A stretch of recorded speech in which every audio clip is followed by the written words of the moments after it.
विरोधी पक्षाकडून तुमच्या राजीनाम्याची मागणी केली जाते, एका महिलेसंदर्भात गंभीर आरोप तुमच्यावरती केले गेले.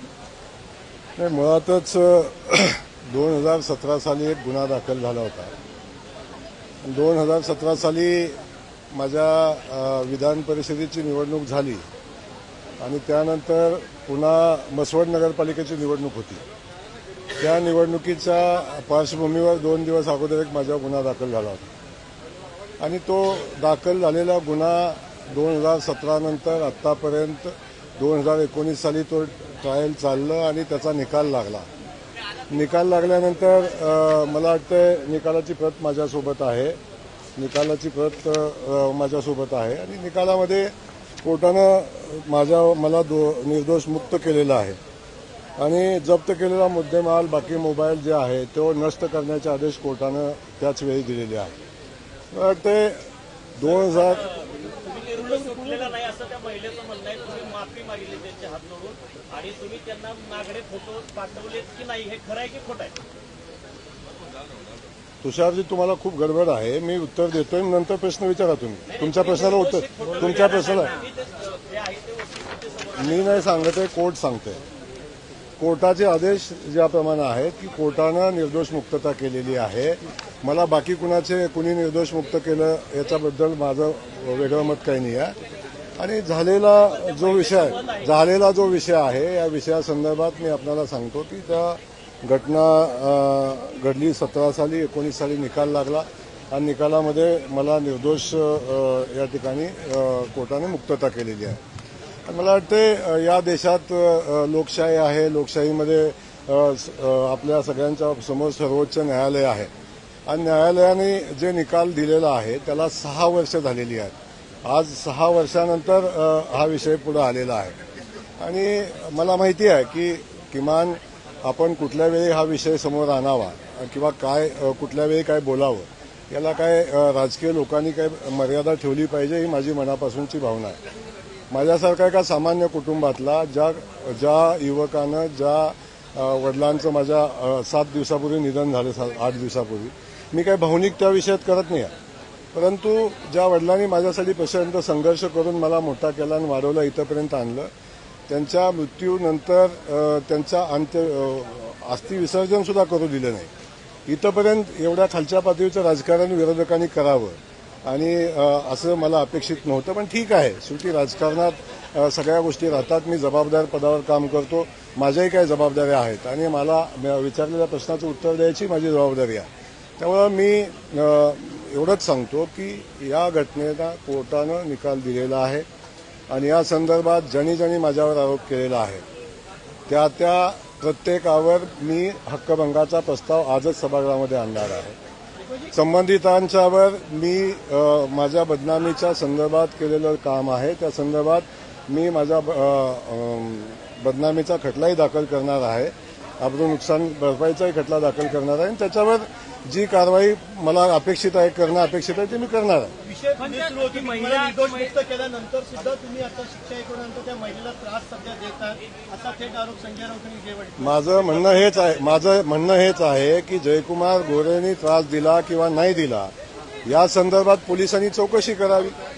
या संदर्भात जयकुमार गोरेनं काय केलं या संदर्भात चौकशी करावी. चौकशी करून जो कोण दोषी आहे, मी असेल तर माझ्यावर आणि कोण असेल तर त्याच्यावर, आणि जे काही खोटे कुभांड रचतायत, जे खोटे या भानगडी करतायत त्यांच्यावर जे करतायत त्यांच्यावर कारवाई करणं अपेक्षित आहे. कारवाई करावी. मी तेच सांगतो की कोर्टानं निर्दोष मुक्तता केलेली आहे. मी कुठलेही फोटो पाठवले नाहीत आणि कोर्टापेक्षा मला वाटतं तुम्ही पण फार मोठे नाही आहे असं माझं म्हणणं आहे. त्यामुळे माझं म्हणणं एवढंच आहे. वाचली त्यामुळं माझं याच्यापेक्षा वेगळं काही म्हणणं नाही. मी आपल्याला जे म्हणणं सांगितलंय ते ऑन रेकॉर्ड आहे आणि या संदर्भात ज्या लोकांनी माझ्यावर अशा पद्धतीचे आरोप केलेले आहेत त्यांच्यावर मी हक्कभंग आणणार आणि त्यांच्यावर मी अब्रू नुकसानीचा दावा दाखल करणार. मला या संदर्भात माहिती नाही, मला तुमच्याकडून माहिती मिळालेली आहे.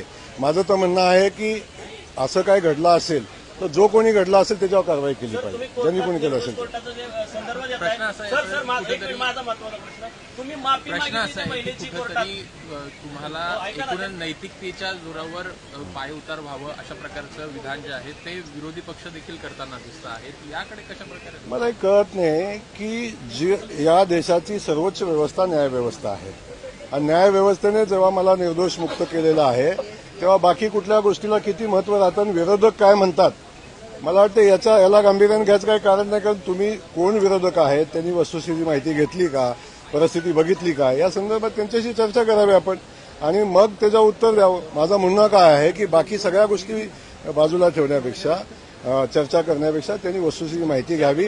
आणि मी आज सांगतो की आपणाला की ज्यांनी असं काय घडलं असेल, मला माहिती नाही असं काय घडलं असेल तर ज्यांनी कुणी केलं असेल त्याच्यावर कारवाई करावी. जर दुसऱ्या एका केसमध्ये सर्वोच्च न्यायालयाने तुम्ही ज्या ट्रस्टचे अध्यक्ष आहात त्या मायनी ट्रस्ट पे ट्रस्ट आणि कर्नाटक ट्रस्ट तुमच्या दोघांवर त्यांनी म्हटले की जनावरांवर भुंकणारा कुत्रा असा तुमचा उल्लेख सर्वोच्च न्यायालयाने म्हटले, मी नाही म्हणत. आता तुषारजी आपल्या ते माझा मोबाईल दे जरा, माझा मोबाईल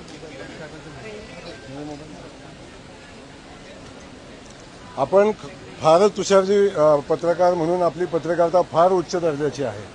आणि मी सांगतोय तुमचं ऐकून घ्या ना, तुमचं ऐकतोय मी, तुम्हालाही सांगतोय.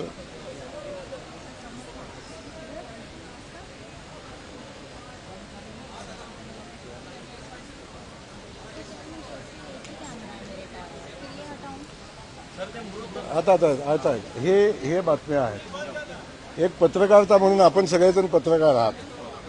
एक पत्रकार माझ्या विरोधात गेल्या 6 महिन्यापासून 7-8 महिन्यापासून 1.5 वर्षापासून एक पत्रकार माझ्यावर सातत्यानं माझ्यावर एकतर्फी बातम्या लावतो. 85 बातमी आजची. आज जे आपण दोन मिनिट अरे राम ना बाबा, थांबा ना बाबा तुम्ही मुलाखत द्या ना मला. आला कधी पाठवा. दोन मिनिटं गडबड फार झाली तुम्हाला. एक पत्रकार 85 बातम्या एकदम खालच्या दर्जाच्या, ज्या भाषेला लेवल नाही, ज्या भाषेला मर्यादा नाही, एवढ्या खालच्या पातळीवरच्या बातम्या 85 बातम्या एक पत्रकार एकतर्फी लिहितो, एकतर्फी बातम्या चालवतो. आणि ही कुठली पत्रकारिता? या संदर्भात माझ्या आपल्या माध्यमातून मला आपल्यालाही माझी विनंती आहे की एखादी गोष्ट जेव्हा आपण समोर आणता, चर्चा करता, सातत्यानं 85 बातम्या एकतर्फी खालच्या म्हणजे जे संसदीय पत्रकारितेची भाषा नाही अशा पद्धतीच्या भाषेमध्ये आपण ज्या बातम्या देता आणि छापता, मला वाटते अशा पत्रकाराला उत्तर द्यायला मी बांधील नाही. पण माझी आपल्याला विनंती आहे की आपण ही वस्तुस्थिती बघावी. मी या झालेल्या घटनेचा तर निषेध मी करतोच आणि मी विधानभवनामध्ये मी हक्कभंगाचा दाखल करणार आहे. सर एक शेवट तुमच्यावरती